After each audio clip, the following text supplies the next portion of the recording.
ہاں نابالغ بچہ نابالغوں کا امام بن سکتا ہے.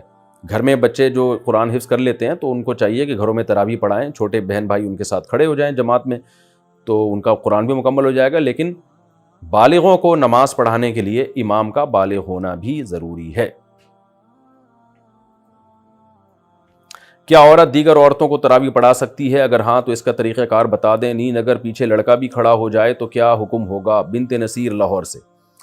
عورت کی امامت میں اگر لڑکا پیچھے کھڑا ہو جائے تو اس لڑکے کی تو بہرحال نماز نہیں ہوگی, کیونکہ مرد کو تو مرد ہی امامت کر سکتا ہے. لیکن عورت کی امامت کرے تو ہمیں اس بارے میں ایک روایت حضرت عائشہ سے ملتی ہے, لیکن اسلاف نے نہ اس پر عمل کیا, نہ ہمیں کوئی نبی صلی اللہ علیہ وسلم سے اس کی کوئی حوصلہ افزائی ملی, اور نہ کسی فقیہ نے اس عمل کو پسندیدہ عمل قرار دیا. یہی وجہ ہے کہ خلفائے راشدین کے دور میں بھی ایسا نہیں ہوا, بعد میں بھی ایسا نہیں ہوا, اور ہمیشہ مرد ہی امامت کرتے رہے ہیں.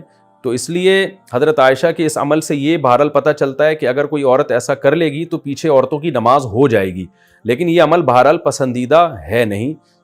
دیگر احادیث کو بھی اگر ہم سامنے رکھ کے دیکھتے ہیں, کہیں بھی ایسا نہیں ملتا نا کہ نبی صلی اللہ علیہ وسلم نے جماعت عورتوں کی کروائی ہو اس طرح سے کہ عورت کو حکم دیا. مثال کے طور پر آپ صلی اللہ علیہ وسلم کی جماعت مسجد سے نکل جاتی تو آپ گھر میں آگے امہات کو اپنے پیچھے کھڑا کر کے خود نماز پڑھاتے تھے.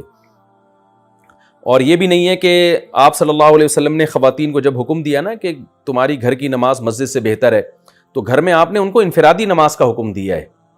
آپ یہ کہہ سکتے تھے کہ گھر مسجد میں جماعت پڑھنے سے بہتر ہے تم گھروں میں جماعت کر لو, اگر اس کی اجازت ہوتی نا, جیسے کہ آج کل بہت سے اسکالرز فتویٰ دے رہے ہیں کہ عورت کو نماز پڑھا سکتی ہے. اگر ایسا ہوتا تو کتنے, یعنی عورتوں کو پھر گھر میں انفرادی نماز کا حکم تھوڑی ہوتا, بلکہ عورتوں کو حکم دیا جاتا کہ گھر میں اپنی جماعت کرا لیں وہ, لیکن ہمیں کہیں بھی نہیں ملتا. تو صرف ایک حدیث کو دیکھ کے کبھی فیصلہ نہیں کیا جاتا, باقی بھی تمام احادیث کو دیکھا جاتا ہے. تو ان تمام احادیث کو دیکھ کے فقہا نے جو استدلال کیا وہ یہ ہے کہ اگر عورت کو نماز پڑھا دے تو نماز ہو تو بہرحال جائے گی, لیکن یہ عمل بہرحال مکروہ اور ناپسندیدہ ہے, یہ قابل ترغیب عمل نہیں ہے. اس لیے خواتین کو چاہیے کہ وہ انفرادی نماز پڑھیں, جماعت سے پڑھنی ہے تو مرد کو امام بنائیں, اس کی اقتداء میں نماز پڑھیں. اور اگر بالفرض عورت کو نماز پڑھاتی ہے مکروہ ہونے کے باوجود, وہ کہتی نہیں شوق ہے اس کو پڑھانے کا, تو پھر خواتین امام جو ہے نا وہ صف کے بیچ میں کھڑی ہوں گی, وہ آگے نہیں کھڑی ہوں گی, کیونکہ نماز میں عورت کو بہت زیادہ سمٹنے کا اور پردے کا حکم ہے, ایکسپوز ہونے کی اجازت نہیں ہے. تو اس میں پھر یہ ہے کہ وہ خواتین, جیسے حضرت عائشہ کے بارے میں یہی ہے نا کہ خواتین کے بیچ میں تھیں وہ, تو پھر آگے جانے کے بجائے جہاں صف ہے اسی کے بیچ میں وہ عورت کھڑی ہو کے نماز پڑھائے گی. سحری کے وقت میں اختلاف, عوام کیا کرے؟ سحری کے وقت میں اختلاف کے بارے میں رہنمائی فرمائیں, عوام اس اختلاف میں کیا کرے؟ جی ہاں, سحری کے وقت میں یہ اختلاف ہے کہ 18 ڈگری پہ سحری کا وقت ختم ہوتا ہے یا 15 ڈگری جب سورج آ جاتا ہے. ہمارے شیخ حضرت مفتی رشید احمد صاحب رودیانوی رحمۃ اللہ علیہ رحمہ اللہ تعالیٰ فلکیات کے بہت ایکسپرٹ تھے, ماہر تھے. ان کی رائے یہ تھی کہ 15 ڈگری پہ جب سورج آتا ہے تو سحری کا وقت ختم ہوتا ہے, اور وہ آج کل جو نقشے چل رہے ہیں نا اس سے تقریباً 15-20 منٹ کے بعد وہ ٹائم شروع ہوتا ہے. لہذا اگر عام نقشوں میں ٹائم لکھا ہوا ہے کہ جی 5:40 پر لکھا ہے سحری کا ٹائم بند ہو رہا ہے, تو مفتی رشید احمد صاحب رحمہ اللہ تعالیٰ نے جو نقشے چھاپے ہیں ان کے مطابق وہ 5:40 کے بجائے 5:50 یا 55 ہوگا, 5:55 چل رہا ہے میرا خیال ہے. تو یہ 15 سے 20 منٹ کا اختلاف انڈیا پاکستان میں, لیکن جب آپ ناروے یا ان ملکوں کی طرف جاتے ہیں, یورپ کی طرف, تو یہ ٹائم اور زیادہ بڑھ جاتا ہے, یہ اختلاف کا جو ٹائم ہے. لیکن دارالعلوم کرنگی اور بنوری ٹاؤن وغیرہ کی رائے یہ ہے کہ 18 درجے پہ جب سورج ہوتا ہے تو پھر سحری کا وقت ختم ہوتا ہے, اور اس کے مطابق جو نقشے آج کل چھپے ہوئے ہیں وہ اسی کے مطابق چھپے ہوئے ہیں, وہ ٹائم ذرا جلدی ختم ہو جاتا ہے. اب یہ اختلاف ہے, تو اس میں اگر آپ مجھ سے پوچھتے ہیں کہ صحیح قول کیا ہے, تو صحیح قول ہماری رائے میں مفتی رشید احمد صاحب کا قول صحیح ہے. وجہ اس کی یہ کہ وہ مشاہدے پر مبنی ہے. آپ نیوٹرل ہو کے اگر مشاہدہ کریں, یعنی نقشوں کو دائیں طرف رکھیں آپ, اور کسی سے کچھ بھی نہ سنیں آپ, کیونکہ آپ کسی کو ساتھ لے کے جائیں گے نا تو وہ پھر آپ کو نیوٹرل رہنے نہیں دے گا. کسی بھی قول والے کو لے جائیں گے وہ نیوٹرل نہیں رہنے دے گا آپ کو. آپ نے بالکل نیوٹرل ہو کے آپ چلے جائیں کسی ایسے گاؤں دیہات میں جہاں مطلع صاف ہو, اور آپ دیکھیں صبح صادق کا ٹائم خود دیکھیں. کسی بوڑھے کو لے جائیں جو صبح صادق دیکھ کے بتاتا ہو کہ صبح صادق کب ہو رہی ہے اور صبح کاذب کب ہو رہی ہے, اس کو یہ ان اختلافات کا نہ پتا ہو. بالکل نیوٹرل آدمی کو آپ لے کے جائیں تو, اور وہ مشرق کی طرف دیکھے, تو ایک روشنی پہلے جو ہے وہ ایسے لمبی عمود میں آئے گی, یہ صبح کاذب کہلاتی ہے, جھوٹی صبح. اور پھر ایک روشنی ایسے عمود میں پھیلنا شروع ہوگی جس کے بعد پھر روشنی ہی روشنی پھیلتی چلی جاتی ہے, یہ ہے صبح صادق. تو اس پر پوری امت کا اجماع ہے کہ پہلے صبح کاذب ہوتی ہے, پھر صبح صادق ہوتی ہے. تو جب آپ اپنی آنکھوں سے دیکھیں گے بالکل نیوٹرل ہو کے, تو پھر آپ دیکھیں صبح صادق کا ٹائم کب ہو رہا ہے. تو جو ٹائم ہے اس کو نوٹ کر لیں, تو وہ مفتی رشید احمد صاحب کے نقشے کے مطابق ہوگا. یہ میں نے ان لوگوں سے پوچھا ہے جو بالکل نیوٹرل ہیں, جو گاؤں دیہاتوں میں اختلاف جانتے ہی نہیں ہیں. تو آپ کہیں بھی دنیا میں جائیں گے نا, تو اس طرح سے آپ کو پتہ چل جائے گا. لیکن بہرحال اختلاف ہوتا ہے, دوسری طرف بھی علماء ہے تو ان کی ایک رائے ہے. تو جس آدمی میں تحقیق کی صلاحیت ہو, اس مسئلے میں تحقیق کر سکتا ہو, اور تحقیق ایسے ہی کرے گا کہ وہ نقشوں کو ایک طرف رکھے, جا کے مشاہدہ کرے, تو وہ تو مشاہدے پر عمل کرے اپنے. اور جس میں تحقیق کی صلاحیت نہیں ہے, تو ایک عامی آدمی پھر یہی کرتا ہے کہ بھائی جس طرف جمہور علماء ہیں ان کی رائے پر عمل کر لے, اور احتیاط والی رائے پر. احتیاط والی رائے یہ ہے کہ آپ سحری تو کر لیں دارالعلوم کورنگی کے نقشے کے مطابق, سحری یعنی جلدی روزہ بند کر لیں آپ, اور فجر کی نماز آپ مفتی رشید احمد صاحب رحمۃ اللہ علیہ کا جو نقشہ ہے اس کے مطابق پڑھیں, یعنی 15 منٹ لیٹ پڑھیں آپ. تو اس میں آپ کی فجر کی نماز بھی بالاتفاق صحیح ہو جائے گی سب علماء کے نزدیک, اور روزہ بھی آپ کا سب علماء کے نزدیک ٹھیک ہو جائے گا. تو یہ احتیاط والی رائے پر عوام عمل کرے. عوام کو ہم یہی مشورہ دیتے ہیں. باقی میرا اپنا معمول اور جو مفتی رشید احمد صاحب کا معمول تھا, اور جامعۃ الرشید کے بہت سے جو ماہر فلکیات ہیں ان کا معمول یہی ہے کہ وہ رمضان کا روزہ بھی مفتی رشید احمد صاحب رحمۃ اللہ علیہ کے نقشے کے مطابق رکھتے ہیں, کیونکہ اس رائے پر ان کو 100% اطمینان ہے. لیکن بہرحال اختلافی مسئلوں میں انسان اپنی رائے مسلط نہیں کر سکتا, اور خاص طور پر عوام میں. تو میرا یہ معمول گھر کے اندر تو ہے, لیکن میں پبلک پلیسز میں مفتی رشید احمد صاحب کی رائے پر عمل نہیں کرتا. پبلک پلیسز میں کہیں بیٹھے ہوں یا کہیں رشتہ دار آئے ہوں, مہمان ہوں, تو پھر جس ٹائم پہ سب سحری بند کر رہے ہیں ہم بھی اسی ٹائم پہ بند کرتے ہیں, تاکہ خام خامے کوئی جھگڑا نہ ہو, کوئی لوگوں کو اشکالات نہ ہو. ایسا نہ ہو کہ میں دیر تک کھا رہا ہوں تو لوگ پوچھیں مفتی صاحب سحری کا وقت ختم ہو گیا, ابھی آپ 15 منٹ بعد کس خوشی میں کھا رہے ہو, ان کو کون سمجھائے گا. تو ایک لوگوں میں ایک کنفیوژن پیدا ہوتی ہے, اختلاف پیدا ہوتا ہے, جھگڑے پیدا ہوتے ہیں. ایسا کام نہیں کرنا چاہیے جس سے لوگوں میں ایک اختلاف پیدا ہو. تو اس وقت ہم اپنی رائے چھوڑ دیتے ہیں, ہم کہتے ہیں کوئی بات نہیں, کوئی دیر تک کھانا فرض تو ہے نہیں. تو میں اعتکاف میں بھی کبھی بیٹھا ہوں, تو جس ٹائم پہ سارے اعتکاف والے جو دارالعلوم کورنگی کی رائے پر عمل کر رہے ہوتے ہیں تو ہم بھی اسی رائے پر عمل کرتے ہیں.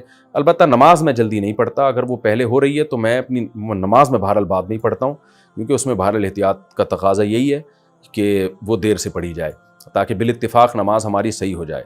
البتہ جب میں گھر میں روزہ رکھتا ہوں, سحری کرتا ہوں, تو چونکہ مجھے حضرت مفتی رشید احمد صاحب کی رائے پر 100% اطمینان ہے, تو پھر میں انہی کے نقشے پر عمل کرتا ہوں. لیکن پبلک میں ایسا نہیں کرتا میں. اور آپ کو بھی مشورہ دے رہا ہوں, اگر کسی کو مفتی رشید احمد صاحب کی رائے پر 100% اطمینان ہو بھی جائے تو عوام میں ایک نئی جنگ نہ چھیڑے. وہ یہ بہت غلط حرکت ہوتی ہے کہ آپ کی ایک رائے بن گئی اور آپ سب پہ اس کو زبردستی تھوپنا شروع کر دیں اور عوام میں ایک اختلاف پیدا کرنا شروع کر دیں. عوام کے لیے اتنا کافی ہے کہ جس عالم پر اعتماد ہو اس کی رائے پر عمل کریں. تو اگر بنوری ٹاؤن دارالعلوم کورنگی کی رائے پر عمل کرتے ہیں تو آخرت میں نجات کے لیے ان کے لیے کافی ہے, کیونکہ بہرحال ایک ریلائبل ادارے ہیں اور ان کے بھی علماء اہل حق ہیں. تو اختلافی مسائل میں یہی ہے. اور بھی دیکھیں نا, امام شافعی کا کسی مسئلے میں اختلاف, امام حنیفہ ایک طرف, امام شافعی ایک طرف. تو جو ان اختلافی مسائل میں کرتے ہیں یہاں بھی وہی کر لینا چاہیے کہ آپ کو جس رائے پر اعتماد و عمل کریں, دوسرے پر نکیر نہ کریں, آپ اس کو برا بلا نہ کہیں. تو سب سے بہتر عوام کے لیے احتیاط والی رائے ہے کہ سحری دارالعلوم کورنگی کے نقشے کے مطابق بند کریں اور نماز مفتی رشید احمد صاحب رحمۃ اللہ علیہ کے نقشے کے مطابق پڑھیں.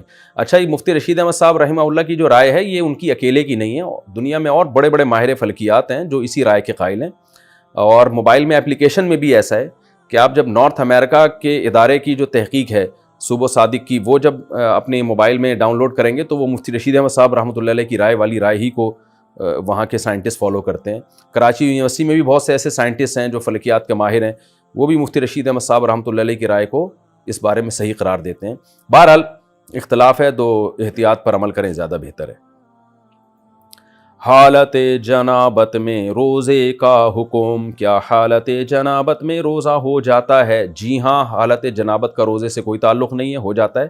البتہ نماز حالت جنابت میں نہیں ہوتی. بعض لڑکوں کو احتلام ہو جاتا ہے تو صبح وہ بغیر غسل کے سحری کر لیتے ہیں تو پریشان ہوتے ہیں. تو کوئی بات نہیں, آپ بغیر غسل کے سحری کر لیں اور پھر نماز سے پہلے آپ غسل کر لیں.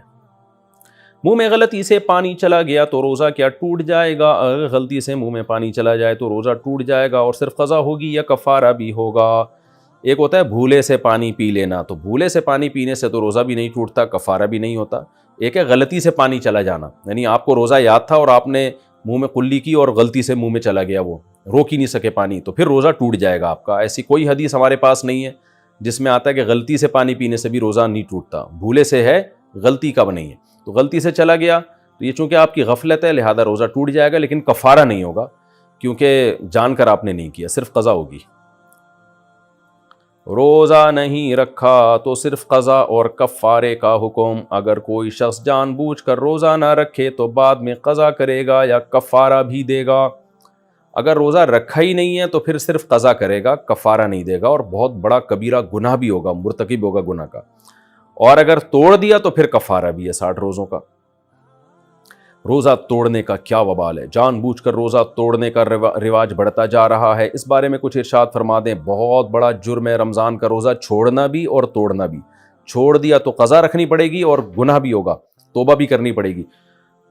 اور دیا تو کفارہ ہے. کفارہ کیا ہے؟ 60 روزے لگاتار رکھنے پڑیں گے. دسمبر جنوری میں رکھ لیں جب دن ٹھنڈے ہوتے ہیں، بیچ میں ایک دن کا بھی ناغہ ہو گیا چاہے بیماری سے ہوا ہو تو پھر دوبارہ سے 60 رکھنے پڑیں گے.